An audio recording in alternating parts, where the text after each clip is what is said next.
down there, you would not be very happy with me. In the afternoon, especially on a day like this, it's extremely dusty down there. At the end of the tour, I could look at the seats and tell where people were sitting. So I think we're going to ad-lib a little bit, go across the top, and we'll do the best we can. It's kind of boring, you guys.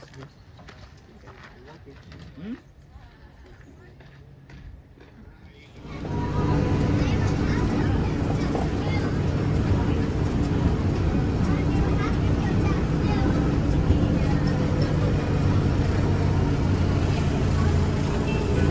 Camp Reynolds features the largest collection of wood-frame Civil War buildings left in the nation today.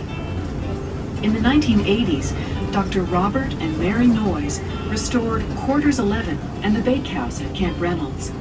They lived here in an army tent while they worked. In that tent, we were visited by raccoons and by curious passers-by and so forth. People used to say, "Oh, you mean you lived in a tent for 5 months? That must have been terrible." I can't think of anything more fun because we could hear the sounds of the city, ships, foghorns. We didn't really feel isolated at all. The work of Bob and Mary Noyes was a powerful inspiration for today's Angel Island Association. From here, you have an overview of Camp Reynolds. The grassy incline is the parade ground. Past the parade ground at the water's edge is the remains of a pier. An artillery battery was down along the shore to the right of the pier.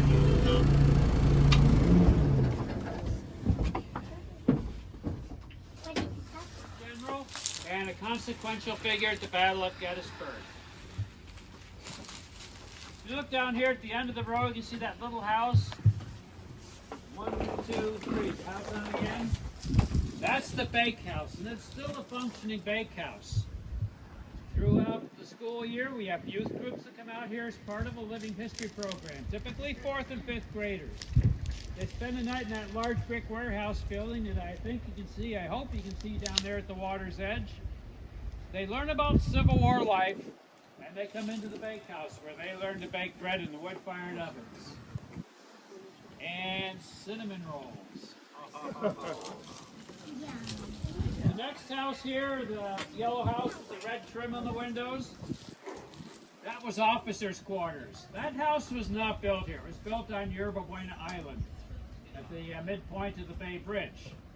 The Army decided they had no further use for it over there, so they loaded it on a barge and shipped it over here. Can you imagine what an undertaking that must have been? That gives credence to the old saying, there's the right way, the wrong way, and the Army way. This house right below us was the camp commander's house. The other houses that you see were also officers' quarters. Well, if you're familiar with the military, you know nothing happens if we don't have enlisted men, our sergeants, our corporals, our privates, and so forth. Where were they? Well, there used to be large barracks on the other side of the parade ground. Those buildings obviously have not survived. But if you were to walk down that road over there, you see the foundations. They're still in the ground. This camp was active from 1863 until the end of World War II. In 1900, it became part of Fort McDowell, which you'll see later on the east side of the island.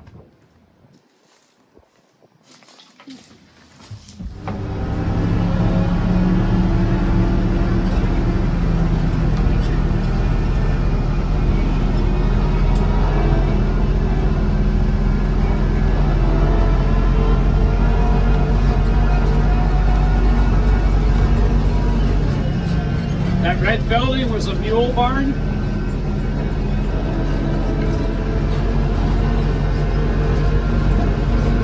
That was up here on this hill on the left.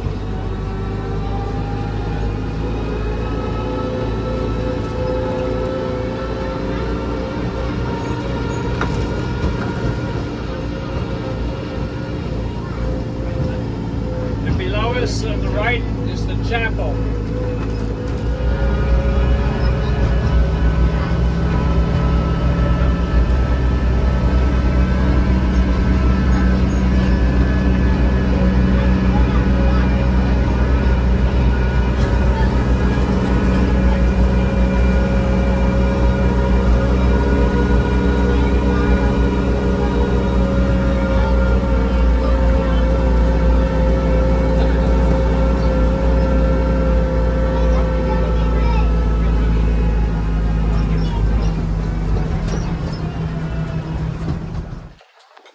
Sure you can find something to take a picture of?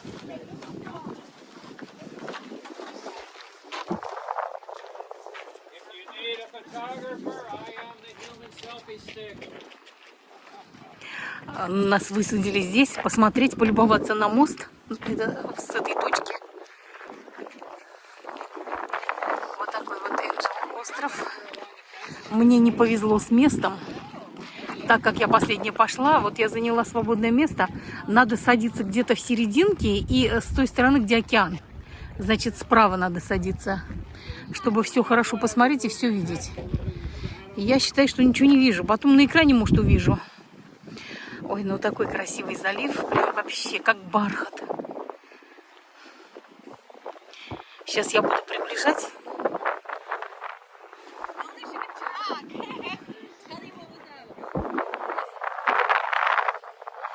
Сан-Франциско.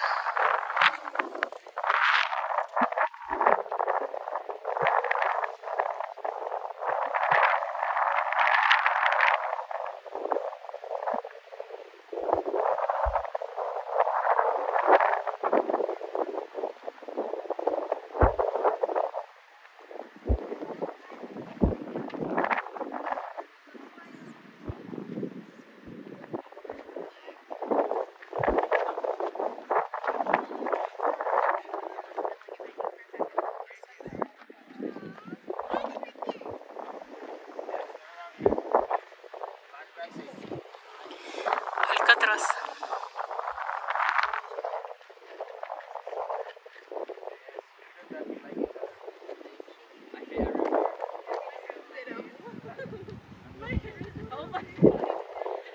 А вот видите, как язык вот такой вот, полоса такая. Это вот течение, наверное.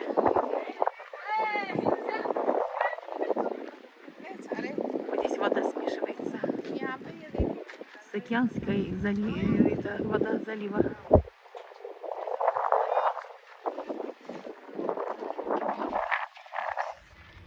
Хорошая идея вот так вот пообедать.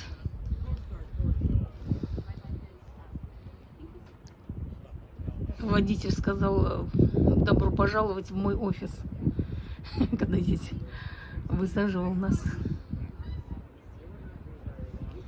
Он же водитель и он же гид. Он рассказывает все, кроме того, что вот записано на аудио. Там Сан-Салита, Сосалита. Сейчас приближу.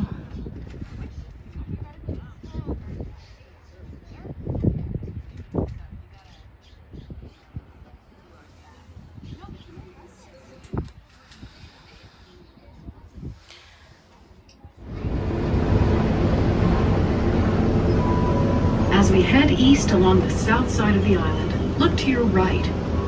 You'll see a sandy beach. This is Pearl's Beach. It was named after James Pearl, a civilian handyman and dairy farmer who lived on the island and worked for the Army during the 1860s. James Pearl's position was inherited by his son, Fred, who worked for the Army for 40 years. Fred Pearl was the last landowner on Angel Island. Because of its location on the windward side of the island, Pearl's Beach is a favorite spot for beachcombing. It offers a dramatic view of the Golden Gate. I think that's the nicest beach on the island.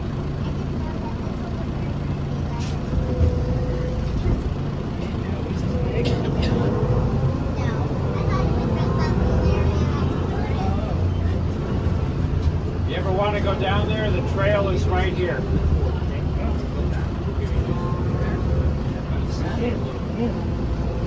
Not good for flip-flops, though.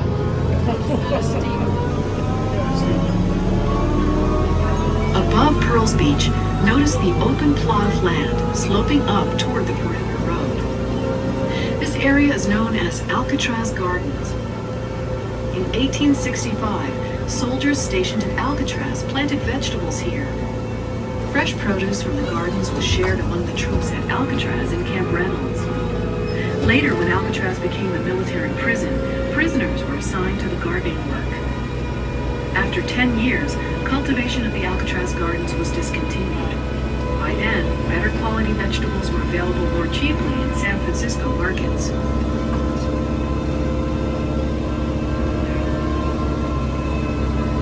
Coming up on the left, you'll see an outcropping of rock.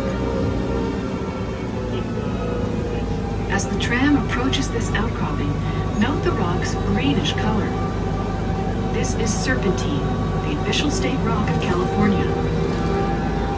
Serpentine was quarried from this site to supply the construction of Battery Ledyard.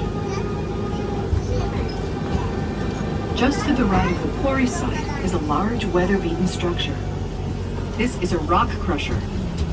It was built in 1931.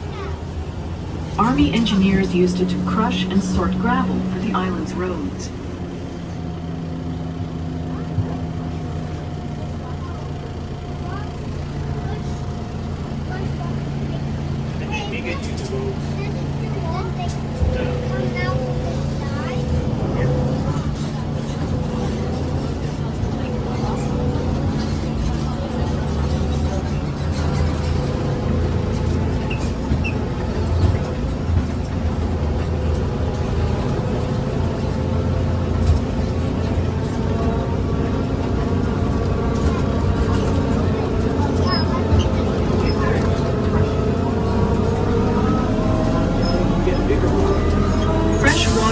Sacramento River creates an estuary around Angel Island.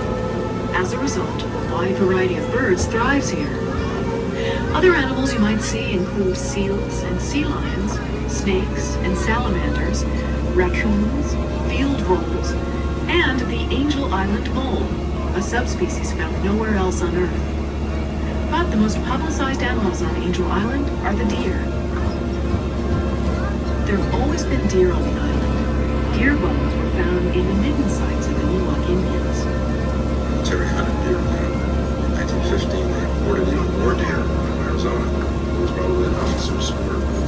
Deer hunting there. Today, neither human hunters nor any other animal on the island preys on deer. We don't have any predators. There aren't any coyotes. There's no mountain lions. There's no bobcats. The population is certain to expand and expand and expand. Deer overpopulation leads to hunger, disease, and death. The park controls the population by culling the herd when necessary.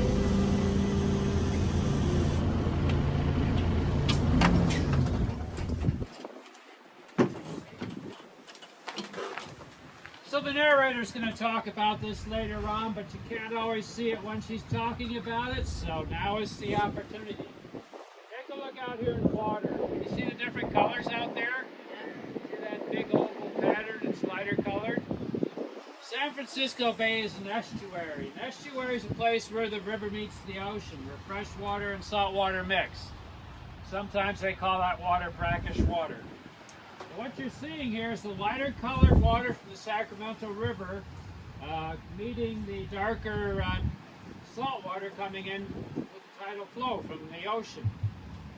I should say predominantly fresh water because it's all going to taste salty. The tidal flow can actually get about 60 miles upstream, so the salt and the fresh have been rubbing elbows for some distance. You never see it any clearer than that. Point over here. So maybe you're familiar with the story of the three escapees from Alcatraz, and as part of their escape, they made a raft out of rubber raincoats. The beach on that point is where the raft was found. That's where it washed up.